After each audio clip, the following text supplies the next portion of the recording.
Hello everybody and welcome back to the Fortress of Solitude. Today we're going to be checking out Batman issue 148 by Chip Zdarsky and Jorge Jimenez. Batman's big final confrontation with Zurr and R is finally here as Bruce and Tim finally get ready to face the out-of-control robot. Zurr and Daniel meanwhile get ready to enact their own cure for Gotham with their new machine, which will be used to upgrade everyone's personality seemingly with a small piece of Batman so that they stop all of their criminal activities whenever they think about it. Daniel activates the machine and tests it on Riddler, and this was part of a story that was covered in the backups, but it feels like it probably should have been part of the main story since it's a pretty high stakes plot point, a machine that can rewrite everyone's mind in Gotham to make them more in line with what Zurr wants. You would think that would be a big part of his plot, except it really isn't, and it feels like a last minute addition here. As Daniel readies his machine, Failsafe blocks all exits in and out of the city with a force field, leaving Nakano and the newly minted Commissioner Vandal Savage to try and figure out what to do. These guys' story has probably been the weakest in the whole run of Zdarsky's Batman. Like, they don't even inform the story at all, and in Nakano's case, I can't even believe he's still around since he does nothing but yell into a phone about how Batman is a bad guy. I don't even think throughout this entire story he's actually left his office once, so why even bother cutting to these guys if they have nothing to do for the story? Eventually, the US military are called in by Vandal, and obviously they are being run by Amanda Waller, since she is very important to the upcoming Absolute Power event, which Failsafe and Zurr will somehow tie into. While all this is happening though, Nightwing, Oracle, Red Hood, and Robin have been getting ready to create a distraction. A real boon for Zdarsky's run has been the Bat family, since he uses them quite a fair bit when he can, and while some people like Damian aren't clearly written as well as others like Tim, they all have a place in the story and a part in Batman's plan to help him break into Blackgate, Zurr and Daniel's base of operations. Bruce ventures in and confronts Zurr, who has tied many of Batman's villains up to Daniel's machine and is ready to fight, only Batman isn't doing it alone this time, as Red Hood is there to help out. Jason's part in the book feels like Zdarsky is kind of giving us an apology for what he was forced to write about the character when he was part of Gotham War, especially because Jason plays quite an integral part in Bruce's plan to stop Zurr. While they battle the robot, Tim frees Damian from the Robin of Zurr and R, who is actually given a little bit of a proper background here after his confusing introduction in the last issue. Now initially I had actually thought Zurr had reprogrammed Damian in that weird sort of stasis machine he had that it looked like he threw Damian into in the last issue. However, it's revealed here that the Robin of Zurr and R is actually a young clone of Bruce, which I guess makes some sense in the fact that Zurr would have access to Bruce's DNA, but this is something that probably could have been conveyed a little bit more clearer and maybe even set up a little bit earlier, since it just kind of came out of nowhere. And maybe it was meant to be sort of a reprogrammed Damian, but again, maybe it was like a last minute rewrite. The action ramps up as Batman and Red Hood fight to stop Daniel and Zurr from activating the machine, and both Robins battle the Robin of Zurr and R, defeating him pretty easily with some teamwork. Thanks to Oracle and Nightwing hacking into the machine's systems, it's taken offline, leaving only Failsafe to be dealt with. In a shocking twist, Red Hood is killed by Zurr, and thanks to this is almost immediately destroyed by Batman and its own programming, thanks to the Failsafe program still rattling around inside the robot, since if you remember, Failsafe's whole deal was to be a being who needs to stop Batman had he killed someone, which he initially thought Batman did when he killed quote-unquote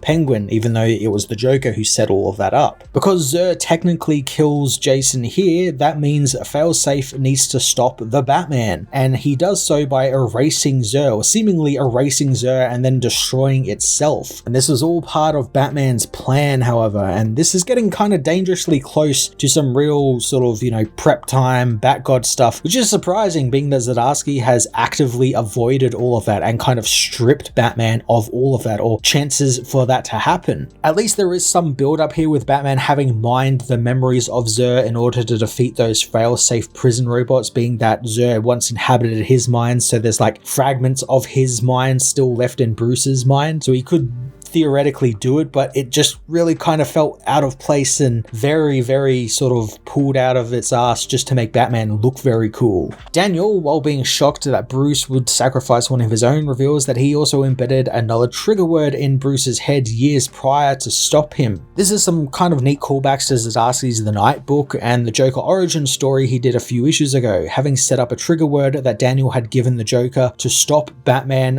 when he wanted him to. The code words that stop Batman and, stop the Joker and all these characters are an interesting concept. However, I hope they go away with these stories because I could absolutely see this being a crutch a lot of future writers could use. We need to write Batman out of the story, can't really come up with a way. We'll just use these trigger words that Zdarsky invented. That'll sort Batman out. We don't really have to explain it all that much. So I hope that with this story kind of wrapping up, there is some sort of, even a throwaway line would be great where I don't know, he's gone to Martian Manhunter to get rid of it from his mind or something, something like that, just to sort of round that out and to kind of prevent other writers from abusing that in the future, because it can and probably would happen if it was to stick around. Despite Daniel getting the upper hand on Bruce, this is all part of Bruce's plan as we head back to before the battle and find that Bruce took Jason deep into a cave under Gotham as it had the last remnants of the Lazarus meteor residue in it. The Lazarus meteor was something from Gotham War and, didn't really pan out to anything after the event, so it's kind of cool that they're using a little bit that was left over here as sort of a way to, again, like I said before,